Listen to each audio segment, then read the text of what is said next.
10 ఏళ్ల క్రితం అమరావతి రాజధాని ప్రధానమంత్రి నరేంద్ర మోడీ గారి చేతుల మీదుగానే పురుడు పోసుకుంది. మళ్ళీ తిరిగి 10 ఏళ్ల తర్వాత అమరావతి పునఃప్రారంభం కూడా ప్రధానమంత్రి నరేంద్ర మోడీ గారి చేతుల మీదుగానే జరుగుతుండటం మన అదృష్టం. రాష్ట్ర విభజన తర్వాత గౌరవ ముఖ్యమంత్రి శ్రీ నారా చంద్రబాబు నాయుడు గారు ఇచ్చిన ఒకే ఒక పిలుపుతో ఈ ప్రాంతంలోని 29 గ్రామాల్లోని 29,373 మంది రైతులు కేవలం 58 రోజుల్లోనే ఒక్కటంటే ఒక్క సమస్య కూడా లేకుండా 34,000 ఎకరాల భూమిని అమరావతి కోసం త్యాగం చేయడం దేశ చరిత్రలోనే ప్రథమం. రైతులు చేసిన త్యాగం వెలగట్టలేనిది. అమరావతి కోసం ఎన్నో త్యాగాలు చేసిన రైతులందరికీ మరొకసారి నా పాదాభినందనాలు.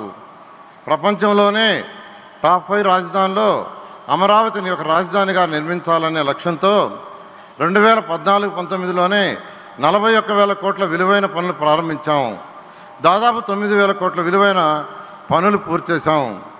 గత ప్రభుత్వం నిర్వాహకంతో గడిచిన 5 ఏళ్లలో రాజధాని నిర్మాణ పనులు పూర్తిగా నిలిచిపోయినాయి.